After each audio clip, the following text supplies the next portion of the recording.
Ano po ba yung mga tulong na nakalatag na at ilalatag pa, particularly ng inyong ahensya para maibsan po kahit papaano itong nararamdamang paghihirap ng marami po sa ating mga kababayan? Christian, let me just define, ano?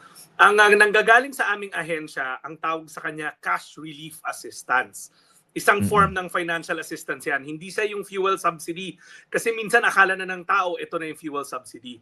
Yung fuel Iba pa. subsidy, manggagaling yun sa Department of Transportation. Ang cash relief assistance ay galing naman sa department namin sa DSWD.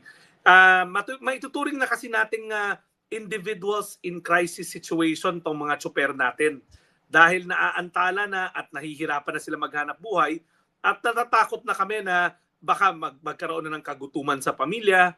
Kaya yan ang ginagamit natin ng modality. So just to expound further, this week 139,000 ang tinarget natin na mga tsuper ng tricycle sa Metro Manila.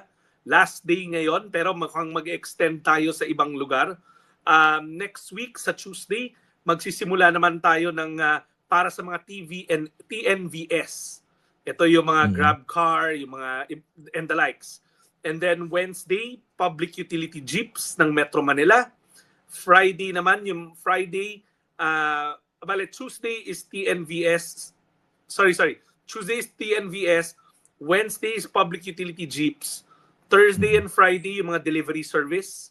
And then Saturday, yung MC Taxi. Lahat sila makakatanggap ng pauna na 5,000 5,000 pesos na cash relief assistance. Okay, clarify ko lang po, no? Tawag dito. Yung sa Thursday and Friday next week, delivery riders, ito po ba yung mga Lala Move? Yes, correct. Lala Move, Grab Okay. Delivery, the likes. Okay.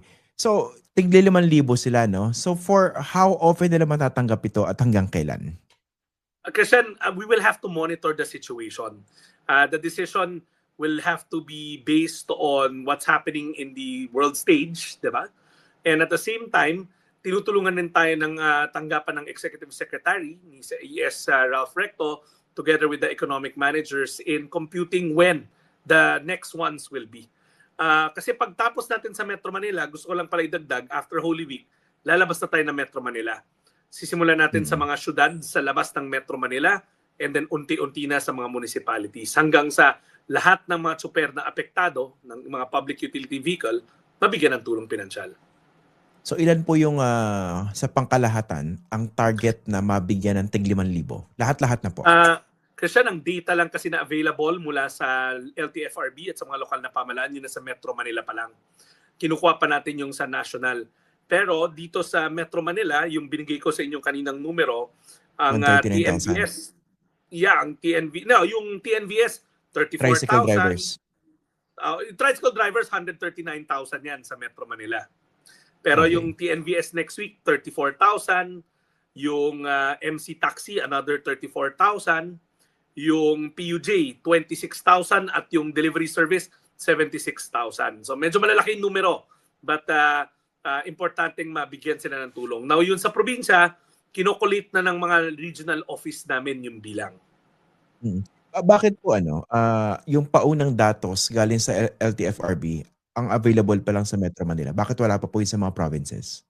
Yan ang hindi ko masasagot kasi well, you might have to ask Secretary Banoy. I cannot answer that. Pero ang kaya ko sagutin yun sa tricycle kasi nangyari na.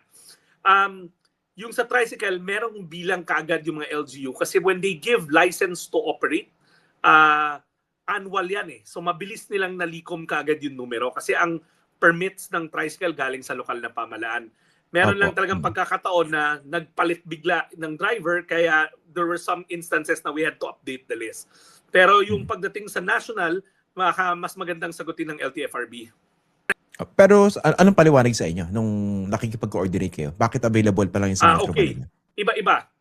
For instance, sa pagkakaunawa ko kung tama yung pagkakaintindi ko, yung pagdating sa TNVS, ito yung mga Grab car, di ba? Yung mga ride-hailing services, pati yung sa delivery services, at saka yung sa MC Taxi. Ang pagkakaintindi ko, originally, nasa DICT yan. Mga bago kasing mga bagong services. So kalilipat lang sa kalilipat lang sa DOTR or sa LTFRB. Now, yung pagdating sa PUJ, ang explanation nila, meron silang listahan ng mga operator and the declared driver. Pero alam naman natin, like sa tricycle, ang bilis magpalit ng mga driver. Minsan, bukas ikaw yon pero kinabukasan papalitan ka ulit. So, hindi na-update ng drivers yung LTFRB, ng operators yung LTFRB kung nagpalit sila ng driver. Mukhang problema rito, database, no? Yung paglikom ng data sa isang database. Oo, actually they have the database. Kaya lang yung nature ng negosyo, yung for instance, sa jeep, mabilis magpalit eh. Kapon pumunta ako sa isang pila sa tabi ng batasan, sila na rin nagsabi na minsan bigla na lang nila papalitan yung driver, walang panahon para i-update yung listahan sa LTFRB. Okay. Kaya ang LTFRB merong operator pero hindi lahat ng driver meron sila. Ang beneficiary po rito, drivers, no? Hindi operators. Drivers, correct. Drivers. Pero Christian, bukod na lang pag driver-operator ka. May ganun din kasi, halimbawa, ikaw na may-ari ng unit, ikaw rin yung nagmamaneho. Pero how would you know? No? Kung sabi niyo, nagpapalit-palit, no? For instance, ako yung operator, minsan kumuha ako ng driver, o minsan ako rin. Ano yung susundin niyo?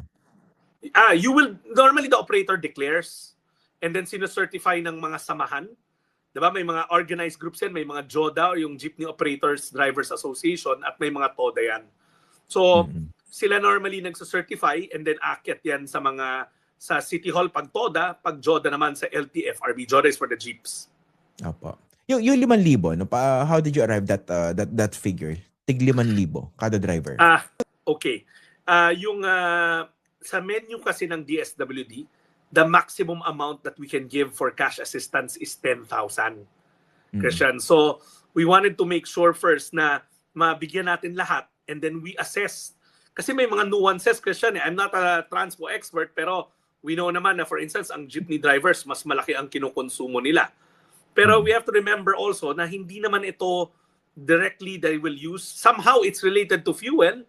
Pero kaya nga namin cash relief assistance kasi ang intindi namin sa social welfare, yung mga savings nila, let's say for food, ginamit muna nila para pang tustos ng fuel. Or yung pang tuition fee ng anak, hinira muna para lang makabili ng krudo pang araw-araw. So kailangan namin i-restore yun. So ito, we arrived at it because nga, like I said, ang maximum amount na namin, 10,000. So we stuck to the middle, pero hindi naman ibig sabihin na yan na yun. There will, like I said kanina, there will be multiple times pa. Okay.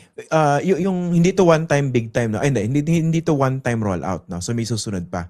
Kailan kayo mag-a-assess to determine when you are supposed to give the second tranche kung sakasakali?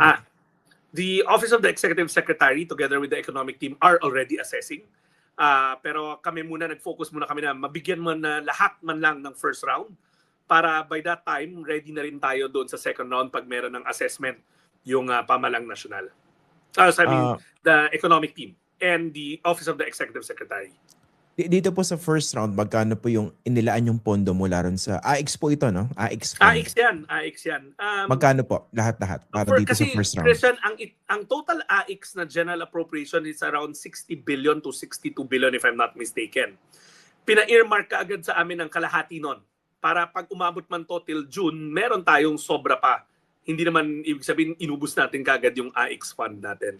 So the initial amount of 30 billion has been earmarked for this endeavor. Pero sabi nga ng Pangulo sa amin, pag tumagal pa to, we'll have to keep on adding and looking for other fund sources inside the department para magamit natin. Meron ba kayong pagkukunan kung sakasakali? Na iba pang programa? Well, yung AX, kalahati pa lang naman yung in-earmark natin. Meron pa tayong kalahati niyan.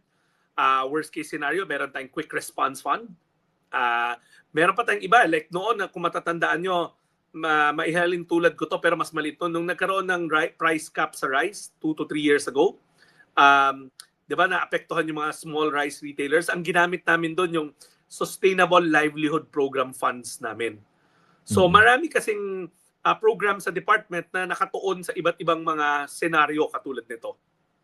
Clarify ko lang po, no? So ang initially naka-earmark is 30 billion. So I suppose hindi pa naman ubos itong 30 billion dito sa first round. Hindi pa, no? In my gut feel, for my assessment, hindi yan mauubos kaagad. Sa first round? Yes, bigyan kita ng example. Sa Metro Manila, itong 139,000, it will come at around close to 700 million. 690 plus million. So imagine mo na lang, ang Metro Manila may pinakamalaking bilang ng mga tricycle drivers. So palagay ko yung sa labas ng Metro Manila will probably be similar or slightly bigger than this number. Hindi naman kasi ganun kalaki yung density ng tricycle drivers sa mga rural area, bagamat meron. So kaya nga ang approach natin is to finish all the cities first. In the country, there's around 40 plus cities. Kasi nandyan yung concentration ng mga TODA natin. So I don't think maubos yung 30 billion agad.